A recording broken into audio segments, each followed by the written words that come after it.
and that's beneficial to the Saudi kingdom whatsoever. I don't think that their strategy is going to change over the last 20 years, right? They're going to go forward with it. I don't think there's anything else that they could say. I mean, that's just my opinion. It's words, right? It's words. Let's see if those words translate to something, a thawing of the or a refreezing of any kind of diplomatic relations. You just had an Israeli minister in Saudi Arabia a few days ago with a kippah on, with a talit and a prayer shawl on. I don't necessarily think that this is going to undo any type of potential deal, but I'm not a political expert. If we go to Golan, he hasn't spoken yet. Can I just Golan, clarify? Sorry, yeah, Ben. okay, sure. I've got a I have an contact saying update. that the Really good statement one. doesn't say that it blames Israel. I'm being told by someone else. Is that true? Oh, I'm not sure what it says now. I was just responding to what I was told. So if someone can clarify Yeah, if whether someone can get it's that okay. statement, so yeah. So if someone can get the statement, I'll ask for the make sure there's a link to the official statement. So the group that I'm in, this is an internal group. They usually put out anything that they put out as official. They don't use Telegram groups, etc.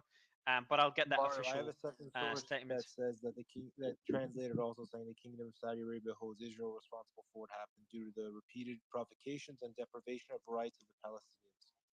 So this is a second. Okay, so I think DD. So yes, Piotr, DD Politics, I think, is the one that tweeted Yeah, this. she translated. So the it source over. is DD Politics. Yeah, exactly, and she put out the actual screenshot as well. So anyone that wants to see that, you can see it there. Okay, Mario, well, I have yeah. an update, if I may. Yes. Yeah, Iris, I'll give you the update. Then we'll go to Golan afterwards. Patrick, Okay. thanks for being patient. Go ahead, Iris. Thank you. So CNN is like reporting, and I'm getting this stuff in Israel, that Biden is supposed to talk to Netanyahu very, very shortly. And more so, the American defense minister is saying that America will help Israel to defend itself in any means. So we're starting to see, I think the US is waking up now. So you're going to see a lot of stuff coming out of there. And more so, there are severe clashes in the town of Sderot, which is completely nuts from what I'm seeing. And yeah, so this is coming in now, and if there anything else, I will update, of course. I appreciate it. I do want to go to Golan. Golan, good to have you.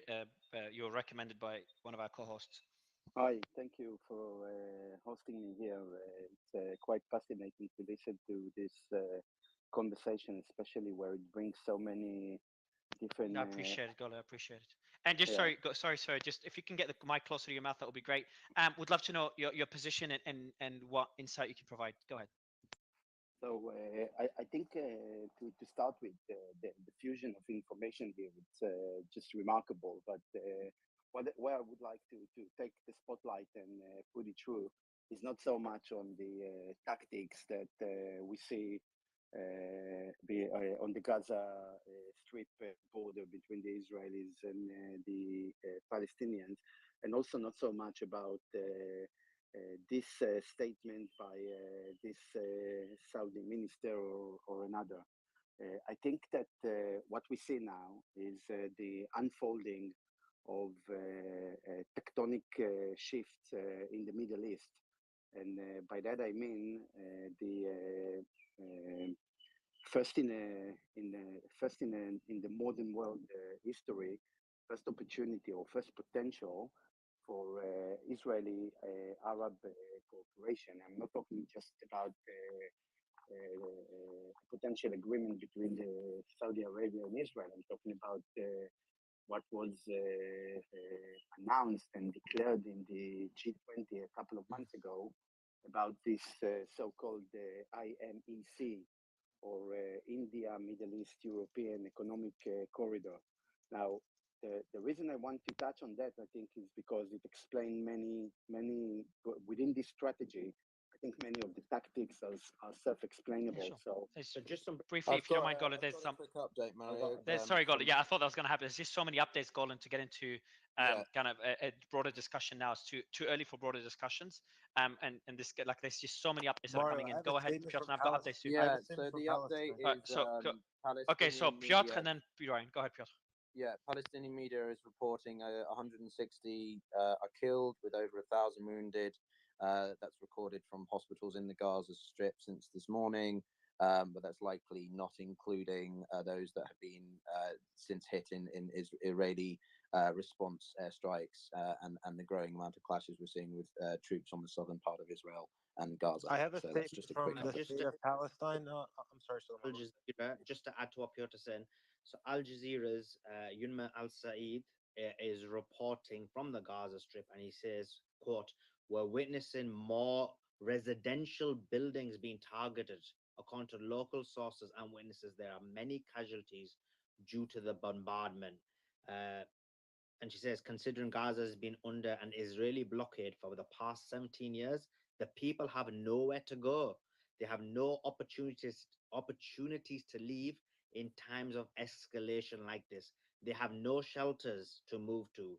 This is how complicated the situation in Gaza looks like. Ryan, you want to have an update? Yeah, Ryan, I go have ahead. a I've got more updates as well. Go Yeah, I ahead, have a Ryan. statement from the state of Palestine. Sorry, my mouse got stuck. The state of Palestine. They put out a statement saying, I'm just give me 1 second, just double checking. Okay, cool. It says we have repeatedly warned against the consequences of blocking the political horizon and failing to enable the Palestinian people to exercise their legitimate right to self-determination and establish long their own state. We've also warned against the consequences of daily provocations and attacks, including the continued settlers and occupation forces terrorism, as well as the raids on Al-Aqsa Mosque and the Christian and Islamic holy sites. Security, stability, and peace in our region can be attained by ending the Israeli occupation of the land of the state of Palestine, with East Jerusalem as its capital, on the 1967 lines, and recognizing the people's right to independence and sovereignty. Israel's disavowal of the signed agreements and failure to adhere to the international legitimacy resolution led to the destruction of the peace process.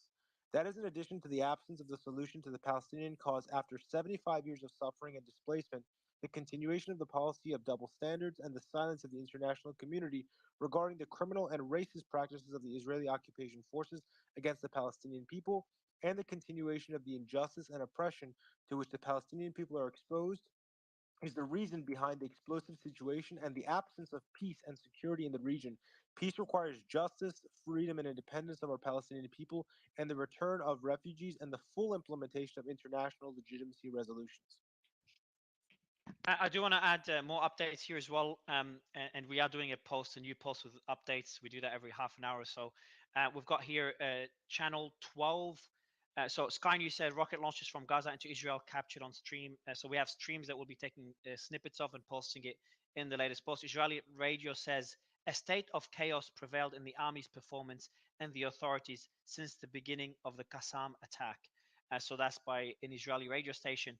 We do also have the Israeli channel 12 says gunfight in Sderot between terrorist squads. Now, when we say those statements, again, whether we say it on one side or the other, we are reading statements, me or anyone else. Gunfight in Sderot between terrorist squads and IDF forces. The Air Force attacks in the north of the Gaza Strip.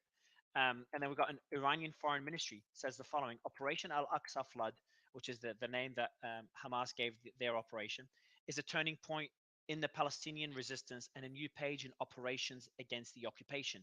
The escalation of tensions between Palestine and Israel must be left on a new basis. So that now this new statement now is by TASS, stated by TASS. The escalation of tensions That's a between Russian Palestine and news Israel. agency, just Yes, FYI. correct. So, okay, Yep. right, just to Yeah, keep in mind the perspective that it's coming from. That's all. Yeah, a good point. I forgot this is not the mutiny space. Not that TASS. it's bad or worse, just saying it's the Russian perspective for Yeah, anyone yeah. who's interested. The escalation of cool. So this is Russian media TASS. The escalation of tensions between Palestine and Israel must be left on a new basis. A peace process is possible on the principle of two states. So this is by TASS. I do want to go to Piotr if you got more updates. And again, for the yeah, just before Piotr